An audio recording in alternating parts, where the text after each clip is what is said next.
Kerengbrui Bidanshabani by Electionni Badanore Mung Sakhwlaikha Yaksibodol তার ববাগরাখন আগুনি ইয়াকসিবতলি হাওয়ানা আকাশে কক্তমাথনের পান্ডা সংজাকা আর মঞ্চকা ইয়াকসিবতলি হাস্তাফা Jitendra Chowdhury ইয়াকসিবতলি convener Narayan কর খবই কুবুনি আদাহর ইয়াকসিবতলি কনভেনার কেরেংবুরি বাই ইলেকশননি খরকবুরি বাতানের মুং সাখলাইখা 10 নং আগরতলা বিধানসভাनि इंगै बातायनाय कृष्णा मजुमदार 8 नং बरदवालनि इंगै बातायनाय फरवार्ड ब्लकनि इंगै रघुनाथ सरकार 46 सुजमानि বিধানসভাनि इंगै बातायनाय अंजन दास 56 বিধানসভাनि इंगै बातायनाय शैलेंद्र चंद्रनाथ আগরতলা মিউনিসিপাল কাউন্সিলের মেম্বার কর্পোরেশনের মেম্বার ছিলেন।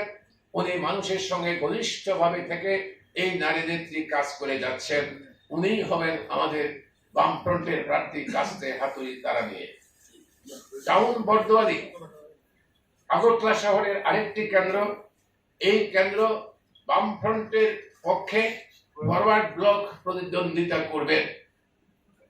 ফরওয়ার্ড ব্লকের চিহ্নে আপনারা ওনাকে ভোট দিতে হবে।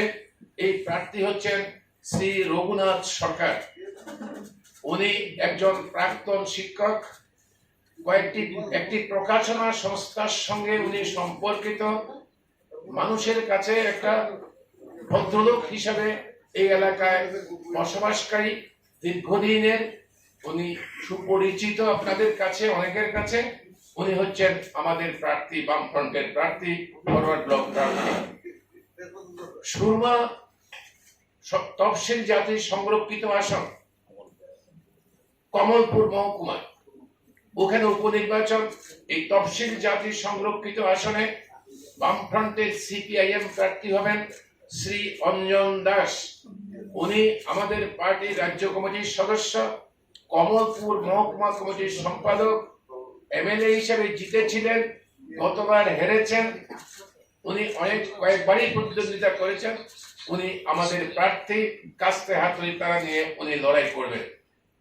যুবরাজ নগর কেন্দ্র ধর্মনগর মহকুমা, যেখান থেকে রমেন্দ্র চন্দ্রনাথ প্রতিদ্বন্দ্বিতা করেছিলেন, জিতেছিলেন কয়েকবার, ওই কেন্দ্রে ওনার প্রয়াণে এবারকার নির্বাচন হচ্ছে।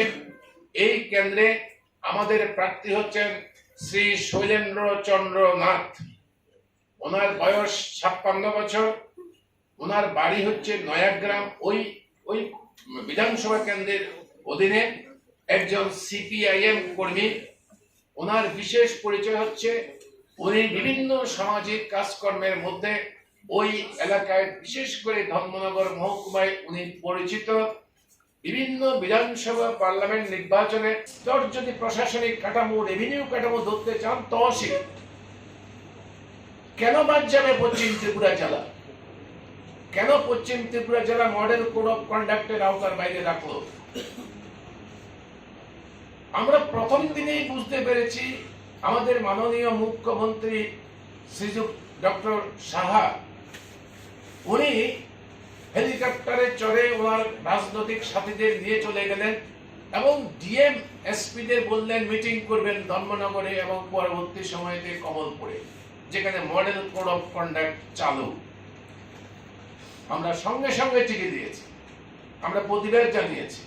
আমাদের এখন বক্তব্য হচ্ছে প্রত্যেক এই যে মডেল কোড অফ কন্ডাক্ট, এটা পশ্চিম ত্রিপুরা জেলায় চালু করতে হবে এবং প্রত্যেক রাজনৈতিক দল তারা যেন প্রতিদ্বন্দ্বিতা যারা করবে সমান সুযোগ পায়।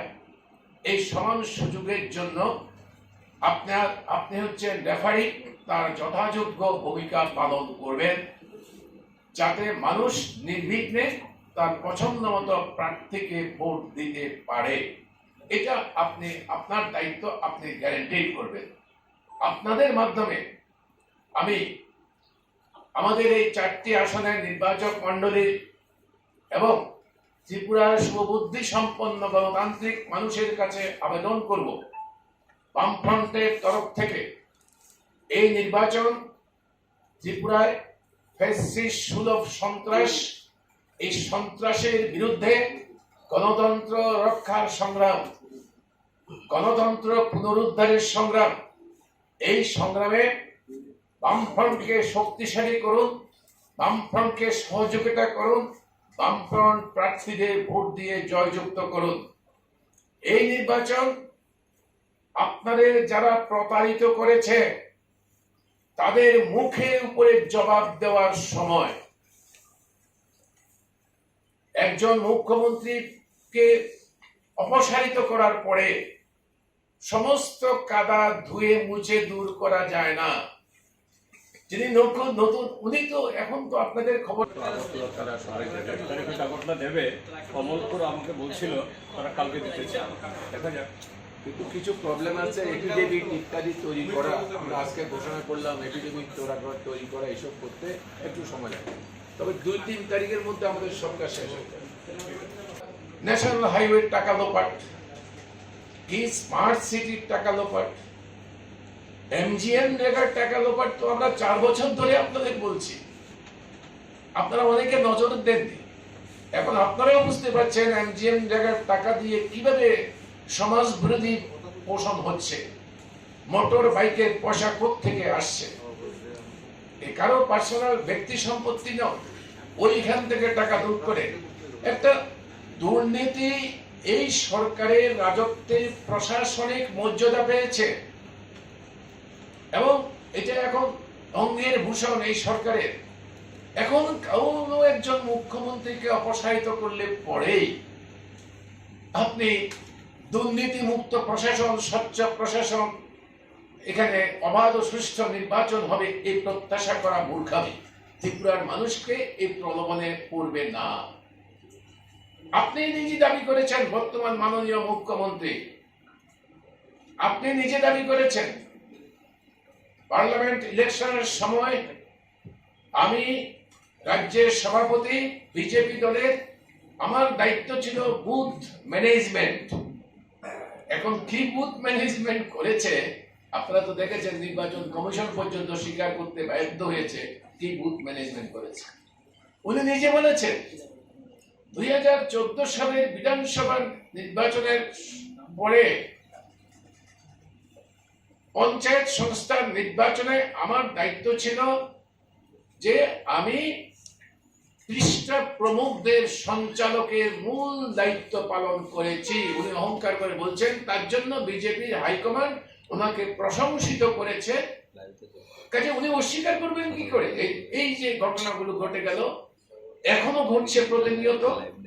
নির্বাচন ঘোষণা হওয়ার পরে আগরতলাতে, রামনগরে আমাদের কমরেডকে আক্রমণ করলো। আপনারা জানেন একটা আসামি গ্রেপ্তার হলো না।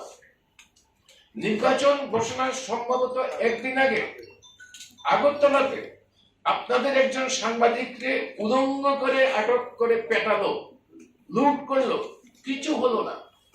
নির্বাচন ঘোষণার পরে সুরমাতে আমাদের একটা গ্রুপ সভা ছিল, সেই গ্রুপ সভা আক্রমণ করলো, বাড়ি ঘর ভেঙে চুরে খান করে দিল।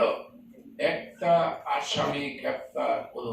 পার্লামেন্ট নির্বাচনে উনি সিপিআইএম এর হয়ে পুলিং এজেন্ট, গত রবীন্দ্রচন্দ্র নাথ যে নির্বাচনে দাঁড়িয়ে জিতলেন 2018-তে, সেই নির্বাচনে উনি কাউন্টিং এজেন্টের ভূমিকা পালন করেছেন, পুলিং এজেন্টের ভূমিকা পালন করেছেন এবং বিভিন্ন সময়তে, বিশেষ করে অতিমারির সময়তে, করোনা অতিমারির সময়তে মানুষের পাশে পাশে দাঁড়িয়ে ত্রাণ, ওষুধ ইত্যাদি সাহায্য করে গেছেন।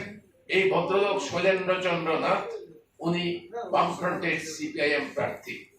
আপনাদের মাধ্যমে ত্রিপুরার নির্বাচক মন্ডলীর কাছে এবং বিশেষ করে 4টি আসনে শুধু নির্বাচক মন্ডলীর কাছে, আপনাদের কাছে আমাদের বিনম্র অনুরোধ, আসুন এই স্বৈরশাসনের অবসান ঘটুন, এই জুলুমের অবসান ঘটুন। মা বোনরা ইজ্জত সম্মান নিয়ে যেন বাঁচতে পারে, এই ব্যবস্থা তৈরি করুন, চরম আঘাত হানুন। আমরা জানি এই নির্বাচনের মধ্যে সরকার পতন হবে না, নতুন সরকার গঠিত হবে না, কিন্তু জনগণের মনোভাব পরিস্ফুট করার জন্য আপনার রায়, মানুষ ক্ষুধার্ত, আমার ছেলেমেয়েরা চাকরি পায় না, রাস্তায় ঘুরছে, তার বিরুদ্ধে জেল জরিমানা হচ্ছে, পুলিশি রাজ চলছে। এই রাজত্বের বিরুদ্ধে প্রতিবাদে সামিল হন, আমাদের বামফ্রন্ট প্রার্থীকে ভোট দিয়ে জয়যুক্ত করুন। এটাই হচ্ছে বামফ্রন্টের আবেদন। Its tenure has expired almost now 1 year. This government is totally silent. So what it proves that BJP actually that does not have any respect to the democracy. They don't recognize the constitutional or democratic right of the people. So this is the thing happening in Tripura. What we every time we say that Tripura BJP, they are utilizing the Tripura as a laboratory. How they are so-called, their dream of the Hindu Rashtra that can be implemented. So Tripura, by disseminating the constitution order, by disseminating the democratic right, everything, and also snatching away the right of the media and other all constitutional pillars, they are trying to kill the Hindu Rashtra. This is the Tripura they are doing. So this we can like to say that there is no, that is for say law and order or constitutional order is the prevailing in the state of Tripura. You also demand the election. Yes, of course. Why not? For your information, please, not other political party, Upajati Ganamukti Parishad, GMP is the first organization who demanded the ADC village committee election. First party. And for your information, on the 11th of June, we are going to organize a Rajdoban Abhijan.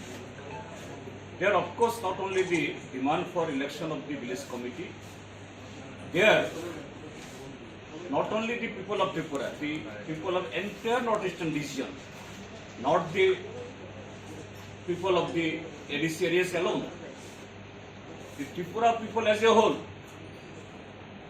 we demand that the ADC's power, its what to say, eligibility to get fund from the different ministry of the government of India, it should be enhanced.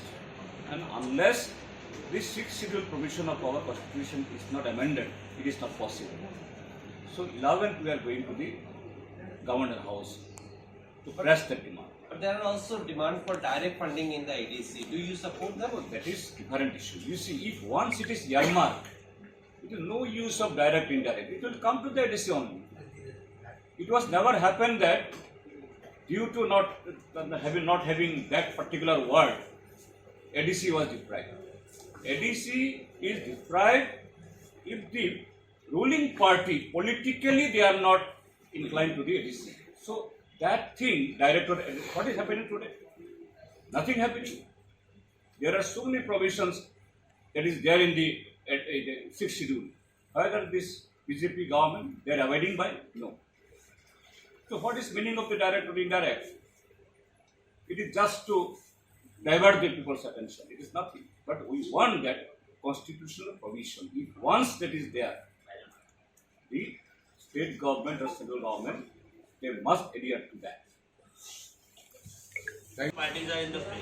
So, what is your observation on this? This is the beauty of the democracy. So our observation is, yes, political parties, they have right to go to the people. Let people choose their right candidate. So this is the observation. More party participate, more casting. That is the beauty of the democracy. And that was there in Tripura while left front was ruling here. We have to restore that. This is our pledge to the people of this state, and definitely it must be happen now.